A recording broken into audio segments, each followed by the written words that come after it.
हाय दोस्तों, अभी तक जितना भी हम लोगों का डिस्कशन हुआ वो एक ही चीज के अराउंड फोकस था, that was 3 phase induction motor. मैंने उसमें आपसे इंडक्शन मोटर के बारे में भी डिस्कस किया और बहुत ही ब्रीफली मैंने आपसे इंडक्शन जनरेटर के बारे में भी डिस्कस किया। अब इंडक्शन मोटर के एक डिफरेंट कैटेगरी पे हम लोग मूव कर रहे हैं जो कि एग्जाम पॉइंट ऑफ व्यू से काफी इंपॉर्टेंट है, कंसेप्चुअली काफी इंपॉर्टेंट है, जिसको हम लोग कहते हैं सिंगल फेज इंडक्शन मोटर।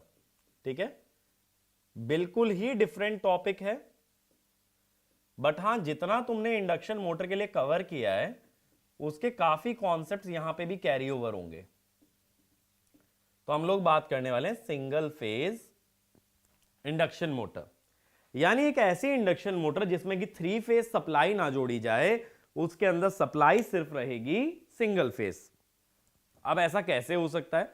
मान लो एक 3 फेज मोटर है, उसके स्टेटर में से अगर एक लाइन डिस्कनेक्ट कर दी जाए तब वो सिंगल फेज इंडक्शन मोटर ही बन जाती है। देखो कैसे, मान लो अगर स्टेटर स्टार कनेक्टेड होता, स्टेटर स्टार कनेक्टेड होता तो 3 वाइंडिंग पे 3 लाइंस हमारी कनेक्ट हो रही होती।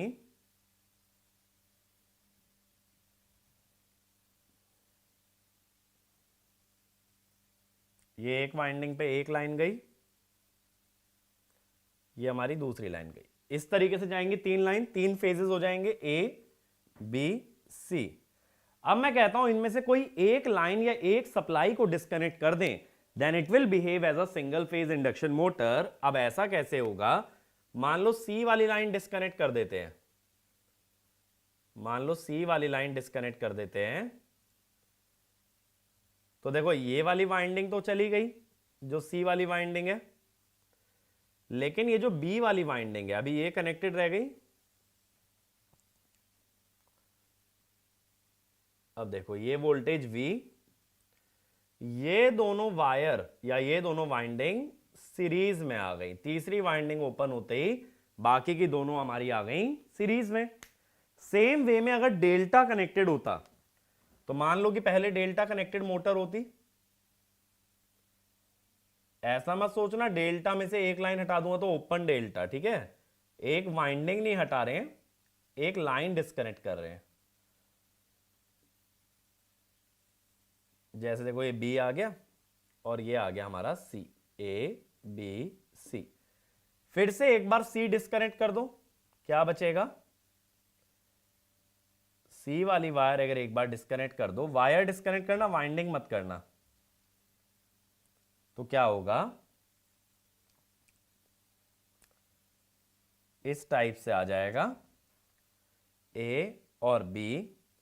अब ये जो दो वाइंडिंग है, अब ये दोनों सीरीज में आ जाएंगे, तब भी एक तरह से एक ही फेज बना। अब ऐसा मत सोचना ए बी है तो ये तो एक लाइन है, ये एक फेज नहीं है। अगर वोल्टेज सिर्फ एक बच रही है वी ए बी तो it will behave as a single phase, यहां 3 फेजेस का ऑकरेंस होगा ही नहीं। तो इस तरीके से अगर कभी भी एक 3 फेज इंडक्शन मोटर में से एक सप्लाई लाइन को डिस्कनेक्ट कर दें तब वो बन जाती है सिंगल फेज इंडक्शन मोटर। और उसी के बारे में हमें स्टडी करना है कि सिंगल फेज इंडक्शन मोटर बनने से इसके अंदर क्या फिनोमिना बनेगा। तो पहले डायग्राम ड्रॉ कर लेना, इसके बाद लिखना whenever one supply line is disconnected from a 3-phase induction motor, then only single phase remains and the motor behaves as a single phase induction motor। ठीक है, अब देखो एक चीज मैंने ये बताई थी कि कभी भी अगर एक फेज का एमएमएफ देखते हैं एफ, तो इसको हम टाइम और स्पेस दोनों में डिस्ट्रीब्यूटेड मानते हैं। ठीक है, ये चीज हमने बताई थी। अब इसमें हमने क्या किया था कि इसको 2 पार्ट्स में तोड़ लिया था, एक बना लिया था cos A माइनस बी और एक बना लिया था cos A प्लस बी।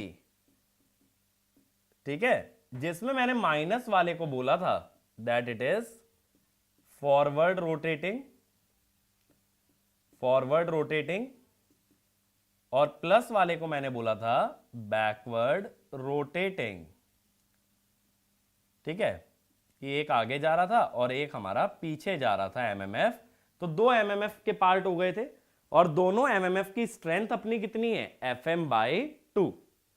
तो सिंगल फेज का एमएमएफ हमेशा दो अपोजिटली रोटेटिंग एमएमएफ में तोड़ा जा सकता है, दोनों ही सिंक्रोनस स्पीड से घूमते हैं, बट एक फॉरवर्ड तो एक बैकवर्ड। तो इसमें लिखना the MMF due to a single phase winding can be resolved into two components, each having half of the amplitude but one rotating in the forward direction while the other rotating in the backward direction, but both at synchronous speed। अब अगर मान लो जो rotor है, if rotor rotates at n rpm in forward direction, ठीक है, rotor हमारा forward में ही चल रहा है, तो मैं क्या करता हूं, सबसे पहले मैं फॉरवर्ड स्लिप निकालता हूं, ns minus n by ns, जिसको हम कहते हैं s। फिर मैं निकालता हूं बैकवर्ड स्लिप,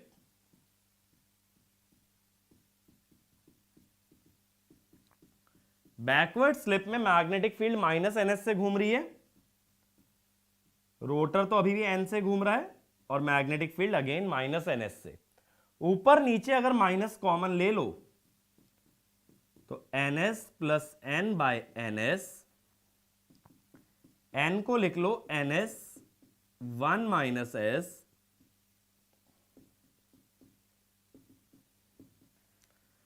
तो इसका मतलब क्या हुआ, जो फॉरवर्ड रोटेटिंग एमएमएफ है उसके रिस्पेक्ट में अगर स्लिप होती है s, तो बैकवर्ड रोटेटिंग एमएमएफ के रिस्पेक्ट में स्लिप होती है 2 माइनस s। तो इसमें लिखना if the rotor rotates in forward direction at a speed n rpm, then it has a slip s with respect to the forward rotating stator mmf, and it has a slip 2 minus s with respect to backward rotating stator mmf। ठीक है, दोनों के respect में, एक के respect में slip s, तो एक के रिस्पेक्ट में 2 माइनस s। ये 2 माइनस s का फैक्टर पहले भी हमने देखा है जब हमने बात की थी प्लगिंग की, तब भी मैंने यही बोला था कि फेज सीक्वेंस रिवर्स कर देने से मैग्नेटिक फील्ड उल्टी हो जाती है, मैग्नेटिक फील्ड अगर उल्टा घूमती है तो स्लिप आती है 2 माइनस s। तो इसमें ये वाला भी पॉइंट लिख लो, the slip of 2 minus s is also observed in case of plugging where the phase sequence of supply is reversed in order to reverse the direction of stator magnetic field, in order to reverse the direction of stator magnetic field। ये बात clear हुई। अगला point, the single phase motor has poor power factor, poor efficiency and lower capacity as compared to three phase induction motor. तो three phase की power output भी ज्यादा होता है, एफिशिएंसी भी ज्यादा होती है और पावर फैक्टर भी बेहतर होता है as compared to a single phase motor. अब देखो क्या होता है, अगर हम बात करें रोटर इक्विवेलेंट सर्किट की, रोटर इक्विवेलेंट सर्किट, अब याद करो इंडक्शन मोटर में जब रोटर के रिस्पेक्ट में सर्किट बनता था या रोटर का सर्किट बनता था वो स्लिप पे डिपेंड होता था। अब यहां मेरे पास दो स्लिप हैं, एक तो फॉरवर्ड की और एक रिटर्न पाथ की, या ये कह दो बैकवर्ड की। तो पहले मैं बात करता हूं with respect to forward field. अगर फॉरवर्ड वाले से देखें, फॉरवर्ड वाले से देखोगे तो स्लिप कितना कंसीडर करना पड़ेगा, s। तो अगर s स्लिप लेते हो तो क्या करोगे, s स्लिप लेने से, एक्चुअल सर्किट बना रहा हूं, ईएमएफ होता है SE2, रिएक्टेंस होती है SX2, रेजिस्टेंस होता है R2, और ये I2 फॉरवर्ड। तो I2 फॉरवर्ड कितना होगा, SE2 over R2 square plus SX2 square. Angle, since RL circuit है तो करंट लैग करेगा वोल्टेज से, tan inverse SX2 by R2। यही होगा फॉरवर्ड फील्ड के रिस्पेक्ट में। सेम वे में मैं लेता हूं बैकवर्ड फील्ड के रिस्पेक्ट में। बैकवर्ड फील्ड के रिस्पेक्ट में कितनी स्लिप है हमारी, 2 माइनस एस है।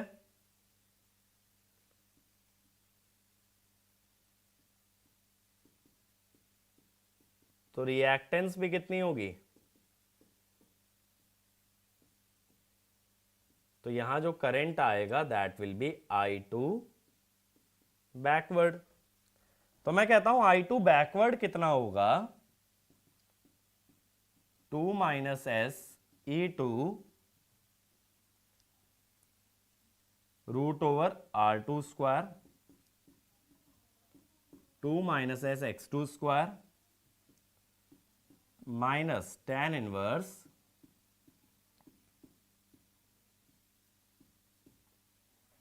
यही बनेगा ना। माइनस एंगल में क्यों ले रहा हूं, क्योंकि करंट वोल्टेज से लैग करेगा, तो वोल्टेज का एंगल अगर जीरो है तो करंट का एंगल नेगेटिव आना चाहिए। ये मेरी बात क्लियर हुई इतनी, कि फॉरवर्ड और बैकवर्ड के रिस्पेक्ट में हमारा अलग अलग रोटर में करंट आने वाला है। तो देखो अब अपने पास दो क्वांटिटीज हो गई, एक तो स्टेटर की फॉरवर्ड और बैकवर्ड दोनों के रिस्पेक्ट में एमएमएफ होता है FM/2। अभी मैंने बताया डबल रिवॉल्विंग फील्ड वाला केस। और रोटर का करंट हमने दिखा दिया I2F और I2B, ये हमने दिखा दिया। मेरी बात यहां तक क्लियर होती है, ठीक है। तो देखो बेसिकली हो क्या रहा है, स्टेटर से दो मैग्नेटिक फील्ड बन रही हैं, एक जो फॉरवर्ड रोटेट कर रही है और एक जो बैकवर्ड रोटेट कर रही है। अब जो फॉरवर्ड और बैकवर्ड रोटेटिंग मैग्नेटिक फील्ड हैं, दोनों ही अपना अपना ईएमएफ रोटर में बना रही हैं। तो रोटर के अंदर एक नहीं दो ईएमएफ बन रहे हैं, एक फॉरवर्ड फील्ड की वजह से और एक बैकवर्ड फील्ड की वजह से। अब हम क्या जानते हैं, रोटर की फ्रीक्वेंसी कितनी होती है, S इंटू एफ। तो जब स्लिप S है तो फ्रीक्वेंसी है SF, इसीलिए S का फैक्टर ईएमएफ में भी आ रहा है, रिएक्टेंस में भी। लेकिन बैकवर्ड के रिस्पेक्ट में स्लिप है 2 माइनस एस, इसीलिए ईएमएफ में भी 2 माइनस एस का फैक्टर आया और रिएक्टेंस में भी आया 2 माइनस एस का फैक्टर। बात क्लियर हुई, ठीक है। इतनी बात मेरी क्लियर है ना। अब देखो इसको और क्या लिख सकते हैं, इसको ऐसे भी लिख सकते हो, अगर S कॉमन लेना चाहो, R2 by S square plus X2 square, ऐसे इसको E2 by root over R2 by 2 minus S का स्क्वायर प्लस X2 स्क्वायर, ऐसे लिख सकते हो, ठीक है। आगे एंगल तो चलेगा ही चलेगा। अब देखो टॉर्क प्रोडक्शन के लिए क्या होता है कि ये है FM/2, ठीक है। अब इससे ईएमएफ 90 डिग्री लैगिंग बनेगा, जैसे मान लो फॉरवर्ड वाला ईएमएफ है, और इससे जो फॉरवर्ड वाला करंट है वो कितना एंगल लैग करेगा, θ2 फॉरवर्ड। और इसी डायरेक्शन में रोटर का फॉरवर्ड एमएमएफ आएगा। भाई मैंने सिर्फ क्या किया है, इंडक्शन मोटर वाला ही फेजर यूज किया है। पहले स्टेटर का एमएमएफ बना लिया, उससे 90 डिग्री लैगिंग ईएमएफ बना लिया, और उससे थीटा एंगल लैगिंग करंट बना लिया, और करंट के सेम फेज में आ गया रोटर का एमएमएफ। तो अगर मैं ये कहूं कि फॉरवर्ड टॉर्क कितना है, तो ये है FM/2 into F2 forward into sine of angle between them, angle कितना है 90 plus theta two forward, sine 90 plus theta कितना होगा कॉस थीटा होगा। ठीक है, ये बन गया। सेम वे में अगर नेगेटिव सीक्वेंस का बनाओगे या बैकवर्ड का बनाओगे तो स्टेटर का एमएमएफ तो सेम है, इससे बनेगा ईएमएफ E2 बैकवर्ड और इससे लैगिंग आएगा I2 बैकवर्ड। इसी के सेम फेज में F2 बैकवर्ड एंगल θ2 बैकवर्ड, यही बनेगा। अगेन जब टॉर्क बैकवर्ड की बात होगी तो Fm/2 F2 backward sine 90 plus θ2 backward, Fm F2 backward by 2 cos θ2 बैकवर्ड। तो रोटर पे दो टॉर्क बनेंगे जब दो मैग्नेटिक फील्ड है, एक जो आगे जा रही है एक जो पीछे जा रही है, तो आगे जाने वाली मैग्नेटिक फील्ड रोटर को आगे खींचेगी, पीछे जाने वाली मैग्नेटिक फील्ड रोटर को पीछे खींचेगी।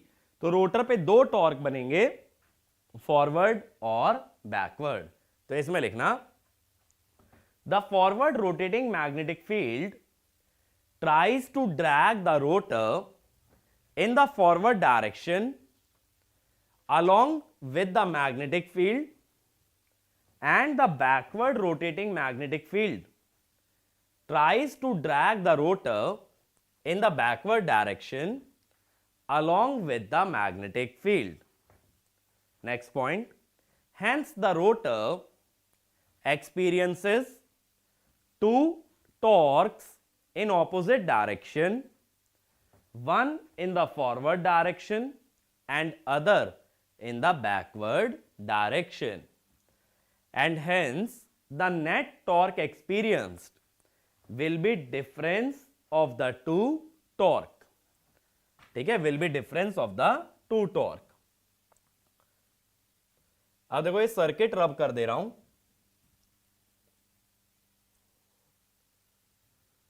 अब मेरी बात को समझना।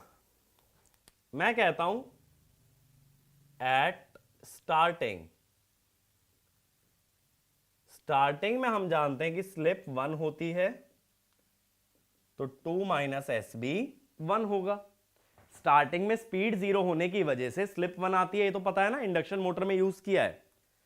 अब इससे देखो I2 फॉरवर्ड कितना आ गया, ये बन गया E2 by root over R2 square plus X2 square, ये बन गया।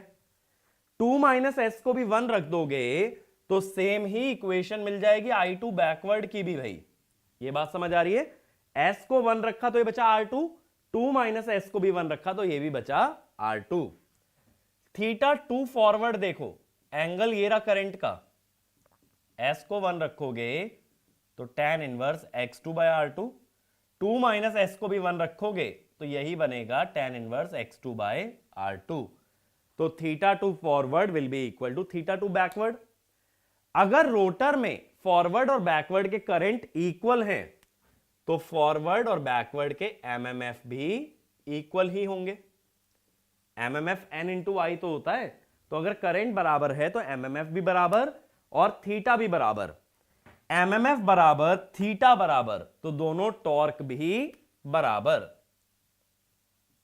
बात समझे, फॉरवर्ड और बैकवर्ड दोनों टॉर्क भी इक्वल। दोनों टॉर्क अगर इक्वल हो गए तो नेट टॉर्क क्या बनेगा 0। तो एक पॉइंट लिखना, at the time of starting the rotor current due to forward magnetic field and due to backward magnetic field are both equal and both have the same angle, so the torque applied by forward and the backward magnetic field are equal. Due to equal torque in forward and backward direction, net torque on the rotor is 0.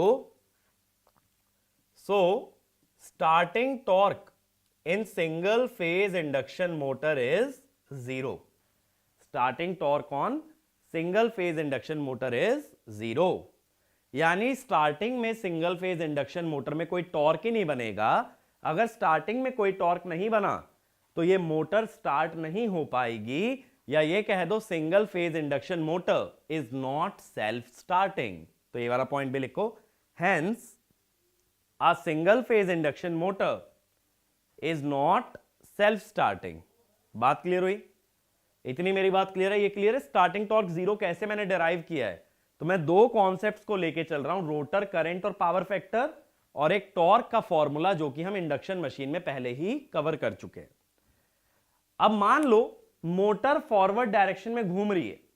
कैसे घूम रही है? अब तुम कहोगे भाई चालू तो हुई नहीं, तो घूम कहां से गई? मैंने हाथ से घुमा दी। ऐसा मान लो मोटर स्टार्ट नहीं हुई, मैंने कुछ नहीं किया, मैंने जाकर के उसको थोड़ा सा ना घुमा दिया। जैसे कई बार क्या होता है, तुम्हारा पंखा स्टार्ट नहीं होता, ठीक है, पंखे में भी ना एक्चुअल में सिंगल फेज इंडक्शन मोटर ही होती है। कई बार देखा पंखा स्टार्ट नहीं होता, इसको डंडे से अगर हम घुमा दें तो डंडे से घुमा देने से पंखा स्टार्ट हो जाता है। सेम चीज अभी मैं कह रहा हूं कि मैंने मोटर को ये मान लो थोड़ा सा फॉरवर्ड पुश दे दिया है, motor is rotating in forward direction. तो अगला केस ऐसे ही लिखना, if motor is given a push in forward direction, ठीक है, फॉरवर्ड रोटेटिंग। अगर मोटर फॉरवर्ड रोटेटिंग हो गई तो क्या होगा?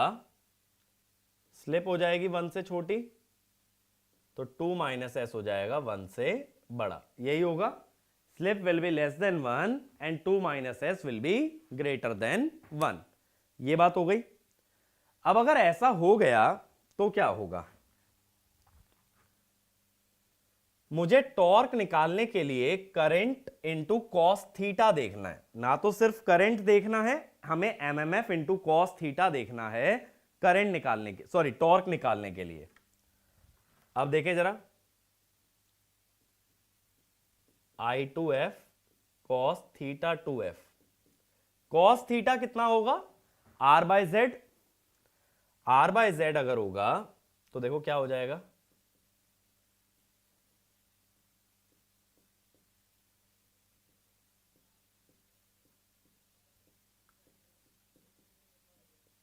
ये बनेगा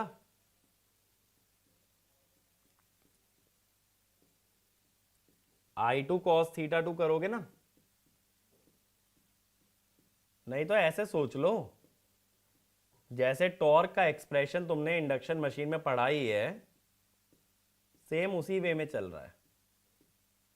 मैंने कुछ भी नहीं किया है, मैंने I2 इंटू कॉस थीटा किया है। कॉस थीटा क्या होता है? R by Z.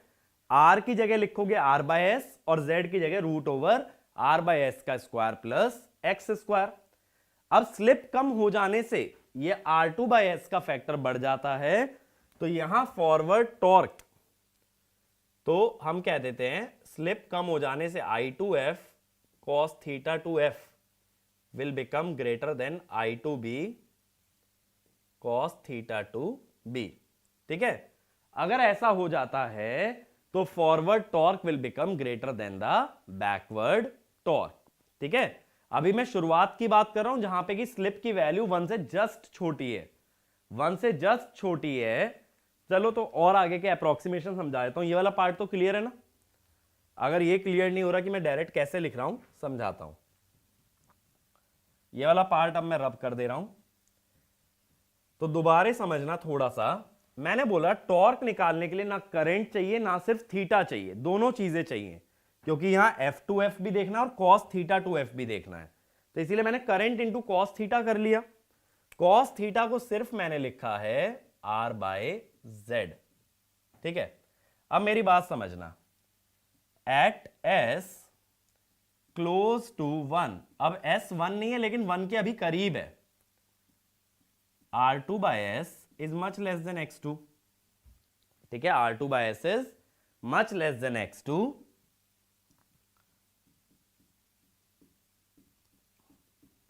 तो ये कितना हो जाएगा?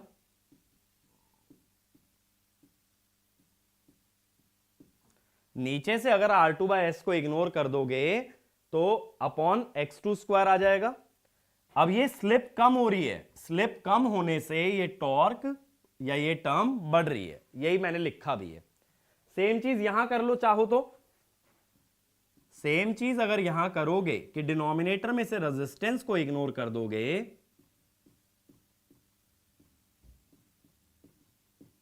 ये बचेगा ना, तो s कम हुआ लेकिन 2 माइनस एस बढ़ा, 2 माइनस एस बढ़ा तो ये टर्म कम हो गई, s कम हुआ तो ये टर्म बढ़ गई। बात समझे? क्योंकि स्लिप पहले 1 थी तो 2 माइनस एस भी 1 था, अब 2 माइनस एस 1 से बड़ा हो गया, स्लिप 1 से छोटी हो गई, लेकिन ये दोनों ही फैक्टर डिनोमिनेटर में आ रहे थे, इसीलिए जब स्लिप 1 से छोटी हुई तो ये टर्म बड़ी हो गई, 2 माइनस एस 1 से बड़ा हुआ तो ये टर्म छोटी हो गई। इस कारण से क्या होगा, forward torque will become greater than backward torque. तो इसमें लिखना, if the motor is given a small push in the forward direction, then forward slip reduces and backward slip increases. Due to this, the forward torque becomes greater than backward torque and motor experiences a net torque in forward direction and it starts to accelerate. बात को समझो कि एक बार हल्का सा झटका तुमने forward में दिया, मोटर थोड़ा भी फॉरवर्ड में घूमी तो फॉरवर्ड टॉर्क बैकवर्ड से अपने आप बड़ा हो जाएगा, आगे वो अपने आप स्पीड पकड़ लेगी। जैसे पंखा घुमाते हो तो पंखे को थोड़ा ही पुश देते हो, यानी कि लगातार लगे हो उसे साथ साथ घुमाने, एक बार झटका दे देते हो, धीरे धीरे वो खुद स्पीड पकड़ के घूमने लग जाता है। सेम चीज यहां पे हो रही है, ठीक है? ये क्लियर हुआ, फॉरवर्ड टॉर्क बड़ा हो जाएगा बैकवर्ड से। अब इस बेसिस पे हम क्या क्या चीजें समझ गए कि पहली बात तो मोटर खुद से सेल्फ स्टार्टिंग नहीं होती है, मोटर को थोड़ा पुश देना पड़ता है तभी हमारी मोटर घूम पाती है, वरना हमारी मोटर नहीं रोटेट कर सकती है। जिस डायरेक्शन में पुश दे दोगे, अगर फॉरवर्ड में दिया तो फॉरवर्ड में घूम जाएगी, बैकवर्ड में दिया तो बैकवर्ड में घूम जाएगी। तो समरी करके लिख लो, single phase induction motor has zero starting torque and it is not self-starting. Second point, if motor is given an initial push in any direction, then it begins to rotate in that direction. ठीक है? अब इस कारण से motor की torque और speed की characteristic कैसी आती है, जैसे 3 फेज के लिए ग्राफ बनाते हैं ना, सेम तरह से मैं ग्राफ बनाना चाहता हूं टॉर्क और स्पीड के बीच में, ठीक है? अब फॉरवर्ड वाली जो मैग्नेटिक फील्ड है वो फॉरवर्ड घुमाने की कोशिश करेगी NS पे, बैकवर्ड वाली जो फील्ड है वो उल्टा टॉर्क लगाएगी। उल्टे टॉर्क का मतलब है नेगेटिव, और उसकी सिंक्रोनस स्पीड क्या लोगे, -NS।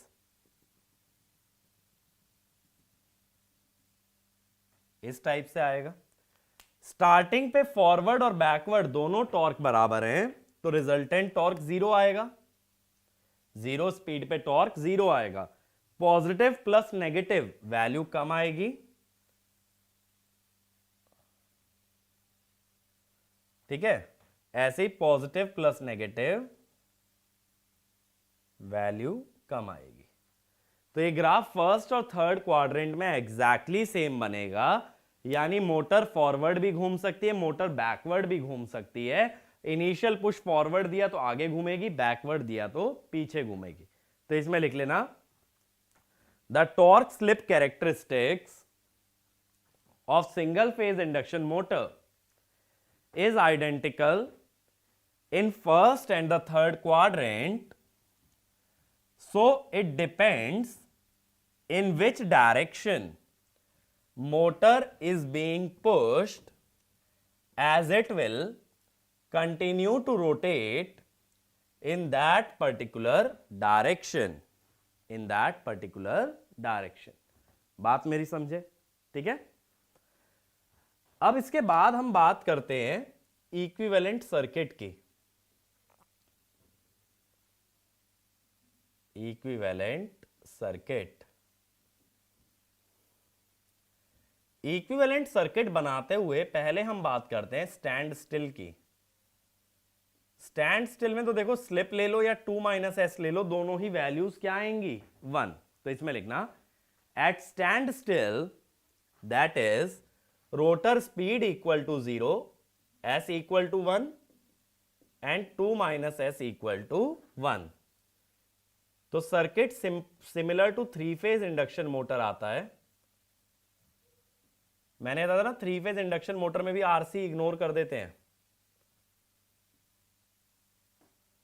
तो ये R1 JX1 JXM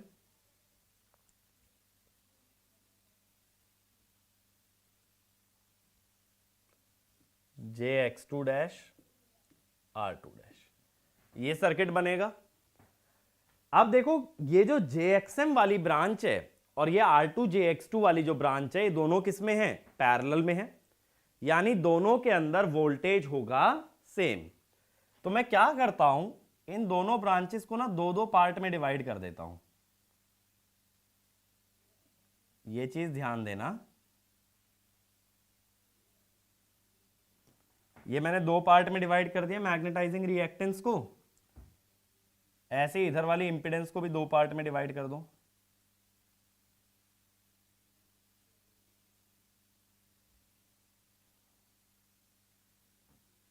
एक सेकेंड, अभी ये लाइन मत ड्रॉ करना, ये चीज अभी समझाता हूं।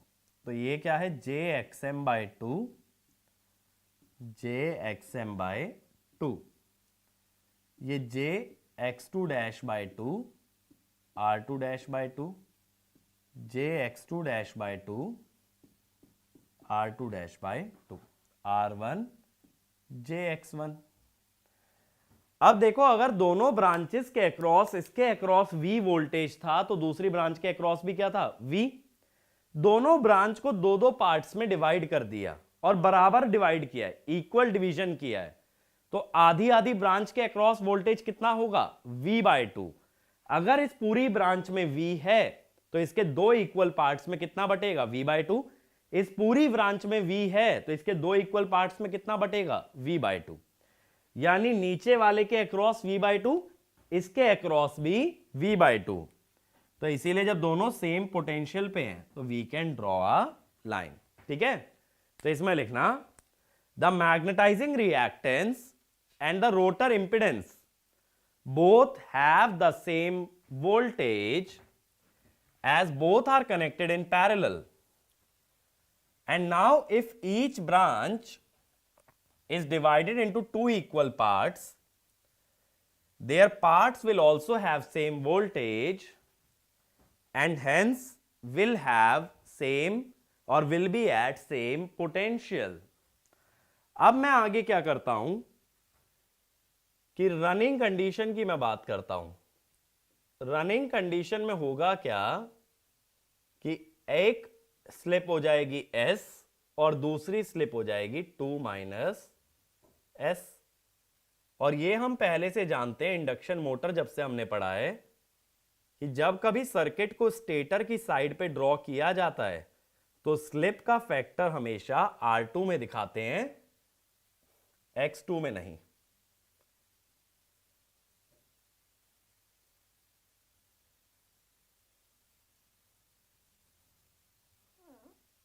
ठीक है भाई, JXM/2 JXM/2 R1 JX1। अब मैं क्या करता हूं, देखो JX2-2 इसको फॉरवर्ड वाला सर्किट मान के स्लिप दिखा देता हूं S, नीचे वाले को बैकवर्ड वाला सर्किट मान के स्लिप मैं दिखा देता हूं 2 - s। इस तरह से दिखा देंगे, forward slip S, backward slip 2 - s। ये हो गई स्टेटर की voltage. This one is for your forward and the below one is for your backward. ठीक है, यहां तक क्लियर हुआ? तो ये इक्विवेलेंट सर्किट तुम्हें एग्जाम के लिए याद रख के जाना है कि सर्किट को दो पार्ट्स में डिवाइड कर दिया है, एक फॉरवर्ड और एक बैकवर्ड। ठीक है, ये पॉइंट क्लियर है? तो इस लेक्चर को देखो यहीं तक हम लोग रखेंगे। इस लेक्चर को यहीं पे हम लोग वाइंड अप कर रहे हैं। अगले लेक्चर में मैं क्या डिस्कस करूंगा कि इंडक्शन मोटर के अंदर क्या मॉडिफिकेशंस किए जा सकते हैं कि वो सेल्फ स्टार्टिंग बन जाए, कैसे सिंगल फेज इंडक्शन मोटर में स्टार्टिंग टॉर्क को नॉन जीरो किया जाए। स्टार्टिंग टॉर्क जीरो होने का कारण क्या रहा है कि दो मैग्नेटिक फील्ड बन रही हैं, एक फॉरवर्ड एक बैकवर्ड, और दोनों ही रोटर पे इक्वल टॉर्क लगा रही हैं। अगर दो मैग्नेटिक फील्ड बराबर ना होती तो बराबर टॉर्क भी ना लगाती, तो स्टार्टिंग टॉर्क भी बनता नॉन जीरो। अभी दो equal magnetic field equal torque लगा रही हैं तो नेट टॉर्क बन रहा है जीरो। तो इसी प्रॉब्लम को हम लोग टैकल करेंगे अगले वीडियो के अंदर। तो अगले वीडियो में हम लोग इस सिंगल फेज इंडक्शन मोटर के कॉन्सेप्ट को वाइंड अप करने की कोशिश करेंगे। Thank you.